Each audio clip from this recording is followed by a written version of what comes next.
ठंड में गरीब देवरानी का घास का केक। सर्द भरी हवाओं से जूझते हुए काजल अपने पति हितेश के साथ घास फूस इकट्ठा किए झोपड़ी बनाने में मदद कर रही थी। इला, कितनी ठंड हो रही है। हितेश जी, घर बनने में और कितनी देर लगेगी? हमारी बेटी भी ठंड में बैठी हुई है।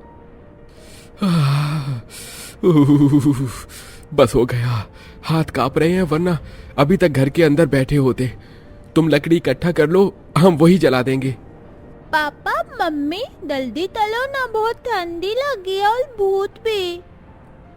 हाँ हाँ बेटा, बस हो गया, फिर मैं तुझे खाना बना कर दूंगी। माँ, हम नया दल तू बना ले, हमारा गल तो है ना। फिल्म दादी को छोड़कर क्यों आ गए? ये तो बहुत छोटा गल है। दादी वाला बला था और वहाँ अंश भैया और चाची भी थी। बेटा, अब हमें वहाँ नहीं जाना, हम यहीं रहेंगे, तो उनकी बातें मत करो। बन गया, बस अंदर चलो, दोनों चलो अंदर। यहाँ बहुत ठंडी हवाएं चल रही हैं, कहीं रश्मि बीमार न पड़ जाए। फिर वो घर में जाकर आराम से अपने कुछ कपड़े और बिस्तर को बिछाकर वहां बैठ जाते हैं और काजल चूल्हा भी बना देती है। ये ठंड भी ना गरीब लोगों पर बहुत भारी पड़ती है। चूल्हा तो बना लिया हितेश जी, लेकिन खाने का इंतजाम कैसे करें? पैसे भी नहीं हैं। तुम परेशान मत हो, मैं काम ढूंढता हूँ। भाभी ने ठीक नहीं किया, मेरी नौकरी जाने का फायदा उठाकर तुम खाने का इंतजाम कर लो। जी ठीक है। फिर हितेश इधर उधर भटक कर काम की तलाश में कंस्ट्रक्शन साइट पर पहुंचता है, जहां वो ईंट उठाने का काम करता है। वहीं काजल भी अपनी बेटी को घर में बिठाकर पड़ोसन के पास जाकर खाने का राशन मांगती है, जहां वो जंगली घास काटकर फेंक रही थी। अरे क्या है तुम्हें, पता नहीं कौन हो, अभी अभी रहने लगी हो और मांगना भी शुरू कर दिया। जी वो मैं यहाँ नहीं आई हूँ, जानती नहीं हूँ, इसलिए आपके पास आ गई। हटो, अब मुझे काम करने दो, ये जंगली घास भी हटानी है। अरे इसमें तो कुछ पालक के पत्ते भी हैं, आप इन्हें फेंक रही हैं? हाँ फेंक रही हूँ, क्योंकि हमारे घर में पालक कोई नहीं खाता।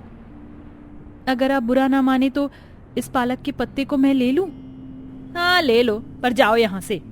ये कहते ही काजल उन पालक के पत्तों को इकट्ठा कर घर ले आती है और उन्हें साफ कर आटे में नमक मिर्च के साथ मिलाकर पका देती है। इतने में हितेश भी आ जाता है और तीनों साथ मिलकर खाना खाते हैं। ये तो माँ, ये चिलिप लोती है, थब्दी कहाँ है? हाँ, तुम्हें आसपास से कोई सब्जी नहीं मिली क्या? अजीब, पालक की अलग से सब्जी बनती तो वो जरा सी निकलती, इसलिए मैंने आटे में ही मिला दिया। मेहनत भी नहीं लगी और पालक की रोटी भी अच्छी लगती है। मैंने इसमें नमक मिर्च मिला दिया, आप खाकर तो देखिए।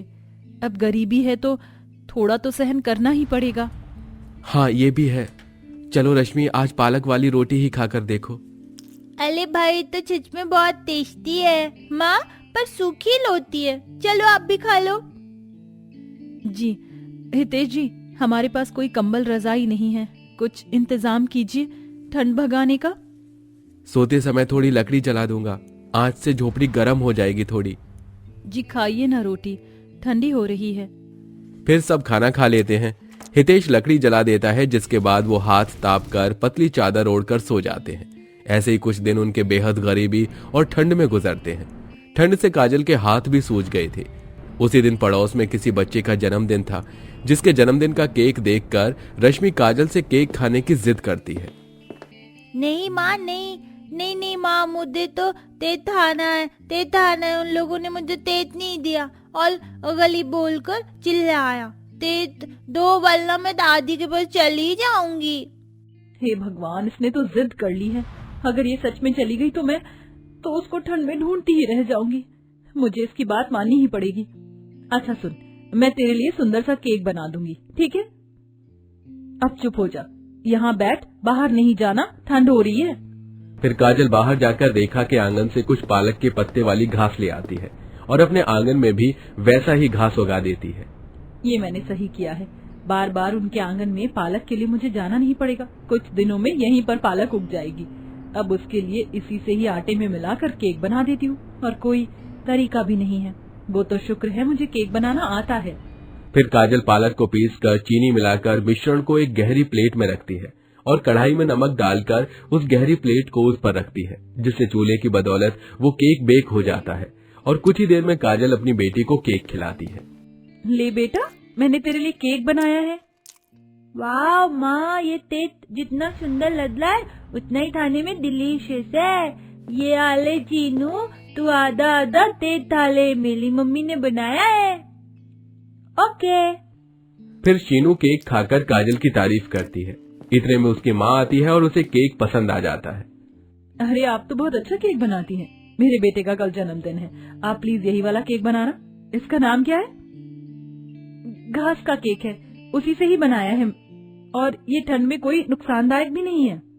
अच्छा, ये तो बहुत अच्छी बात है। इसके जो भी पैसे होंगे आप ले लेना। अरे पैसे की क्या बात थी इसमें, फिर भी ले लेना आप। सामान की जरूरत तो पड़ेगी ना आपको केक बनाने में। अच्छा ठीक है। ये बोलते ही वो दोनों अपने घर चले जाते हैं। अगले दिन काजल नैना के बेटे के लिए घास का केक बनाती है, जिसके उसे पैसे मिल जाते हैं और उसका केक खाकर आसपास के लोगों को बहुत अच्छा लगता है। देखते ही देखते सब लोग उसकी केक की डिमांड करते हैं और वो धीरे धीरे केक बेचना शुरू कर देती है, जिससे उसके घर की आर्थिक स्थिति भी सुधर जाती है और हितेश को एक दुकान में डिलीवरी करने का काम मिल जाता है। वो भी अपने घर में कुछ पैसे जोड़ता है और दोनों अपने पैसे को इकट्ठा करके स्कूटर खरीद लेते हैं। मुझे तो यकीन ही नहीं हो रहा, घास का केक बनाते बनाते कब हमें इतनी सफलता हासिल हो गई और आपका भी काम जम गया और आज देखो हमारे घर स्कूटर आ गया। पर यह सब तुम्हारी वजह से हुआ है। जब से तुमने घास का केक बनाना शुरू किया है तब से मेरी किस्मत भी जाग गई है। थोड़े दिनों बाद हम इस झोपड़ी को छोड़कर एक पक्का घर भी ले लेंगे। हाँ जी बिल्कुल। आहा मम्मी पापा, ठंड लग रही है, अब हीटर ले आओ ना, मुझे ठंड नहीं लगती है। अच्छा ठीक है बेटा, मैं ले आऊंगा। पहले पापा के साथ स्कूटर पर तो घूम लो, पर उससे पहले टोपा लगा लो वरना कान पर हवा लग जाएगी। हाँ हाँ पापा, ये अरे माँ मैं तो भूल गई माँ, एक आंटी ने आप तो घास से तेता ऑर्डर दिया है तो आप बना देना। ठीक है बेटा। आओ काजल, तुम भी मेरे पीछे स्कूटर पर बैठ जाओ, मैं दे के आता हूँ। फिर हितेश अपनी पत्नी को पीछे और बेटी को आगे खड़ी करके स्कूटर पर घुमाता है और मार्केट ले जाता है। वहीं रिक्शा से उसकी भाभी कुसुम उन्हें देखकर कहती है, ये क्या, दोनों को तो मैंने एक कौड़ी दिए बगैर ही घर से बेघर कर दिया था, ठंड में तड़पने के लिए छोड़ दिया था, फिर आज ये बड़े नए से स्कूटर पर घूम रहे हैं। कपड़े देखकर तो हालत भी अच्छे लग रहे हैं। आखिर ये अमीर कैसे हो गए? ओह, तो रेस्टोरेंट में खाना खाने गए हैं। अच्छा है, पर पता तो मैं लगा कर ही रहूंगी। आखिर काजल की देवरानी उन्हें खुश देखकर चिढ़ क्यों जाती है? आखिर देवरानी ने ऐसा क्या किया था जो कुसुम ने उन्हें घर से निकाल दिया? जानने के लिए कहानी में कुछ समय पीछे चलते हैं, जहां अमीर ससुराल में दोनों देवरानी जेठानी ठाट बाट से रह रही थी। जेठानी का 10 साल का बेटा मन्नू और देवरानी की 5 साल की बेटी थी। पर काजल गरीब घर से थी और उसने बेटी पैदा की थी। इस बात से सास काफी नाराज थी और फिर नफरत का काम कुसुम कर देती है, बार बार मीनाक्षी को भड़काकर। ऐसे ही एक दिन कुसुम देवरानी के हाथों का खाना खाकर कहती है, ओहो काजल, ये तुमने कैसा खाना बनाया है? तुम्हें खाना बनाना भी नहीं आता क्या? एक तो गरीब घर की हो, ऊपर से यही माँ जी अब आप ही देवरानी को देखिए, ऐसा लगता है ये जानबूझकर हमें बेकार खाना बनाकर खिलाती है। और कल देखा था जब ये पोछा लगा रही थी तो उसने पंखा भी नहीं चलाया ताकि आप वहाँ से आकर गिर जाओ। वह तो बिल्कुल ठीक कह रही है, मैं इसको दहेज के लिए बोलती हूँ ना, इसलिए ये मुझे जान से मारना चाहती है। नहीं नहीं माँ जी, जेठानी जी आप क्या कर रही हैं? ऐसा कुछ भी नहीं है, वो तो मैंने इसलिए किया था ताकि माँ जी को ठंड ना लगे, इतनी सर्दी जो हो रही है। अच्छा अब ज्यादा बहाना मत मार, जा यहाँ से और कपड़े पड़े उन्हें धो। दादी दादी मुझे 5 रुपए दो ना, भूत लगी है। मेरे पास क्या पैसों का पेड़ लग रहा है जो मैं तुझे पैसे दूं? चल निकल यहाँ से। ये कहकर मीनाक्षी रश्मि को धक्का मार देती है तो काजल अपनी बेटी को संभालती है। ऐसे ही दिन गुजरते हैं। दोनों सास जेठानी उन दोनों पर अत्याचार करते थे, पर एक दिन रश्मि ने जेठानी के मेकअप बॉक्स को खराब कर दिया तो जेठानी ने उन सबको घर से बाहर कर दिया। बहुत हो गया तुम लोगों का, इस घर पर सिर्फ मेरा और माँ जी का ही हक है। तुम दोनों रहो अपनी बेटी के साथ, कहीं और जाओ यहाँ से। भाभी आप गलत कर रही हैं, हमें घर से बाहर निकाल कर हम कहाँ जाएंगे ऐसी ठंड में? कहीं भी जाओ, हमें नहीं पता। ये सुनने के बाद भरी ठंड में काजल अपनी बेटी को गोद में लिए और हितेश कुछ सामान को पकड़े इधर उधर भटकते रहते हैं। उसके बाद वो अपनी मेहनत से उसे झोपड़ी को बनाकर वहां रहने लगते हैं।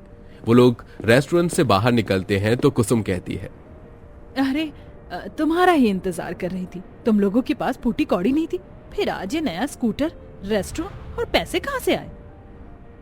वो कहते हैं ना जेठानी जी, कर्म करते जाओ, फल की चिंता ना करो। बस हमने इस ठंड में संघर्ष करना नहीं छोड़ा और अपने बलबूते पर अपनी कमाई से इस मुकाम तक पहुंच गए कि अब मैं मशहूर हो चुकी हूँ। घास के केक वाली के नाम से अब मेरी एक बेकरी है। आपने मेरे साथ नाइंसाफी की, लेकिन भगवान ने हमारे साथ इंसाफ किया है। हाँ भाभी, आपने हमें छोटी सी बात के लिए घर से निकालकर अच्छा नहीं किया। तभी सास भी अपने छोटे बेटे बहू को देखकर रोने लगती है और माफी मांगती है। बहू, हितेश, मेरी पोती, तुम तीनों माफ कर दो मुझे। तुम तीनों को मैंने घर से जाने दिया और मैं कुसुम की बातों में आ गई। तेरे पीछे इसने मुझ पर बहुत अत्याचार किया। तेरी तरह बैठ कर नहीं खिलाया इसने मुझे। घर वापस आ जाओ। माफ कर दीजिए माँ जी मुझे, मैंने आपके साथ इतना बुरा किया। आप तीनों घर वापस आ जाइए, मुझे अपनी गलती सुधारने का मौका दीजिए। सुबह का भूला शाम को घर वापस आ जाए तो उसे भूला नहीं कहते। अब सब ठीक हो गया है। इस तरह वो परिवार एक साथ खुशी खुशी रहने लगता है। साथ ही काजल घास का केक बनाने वाली के नाम से मशहूर होकर अपने काम को बरकरार रखती है।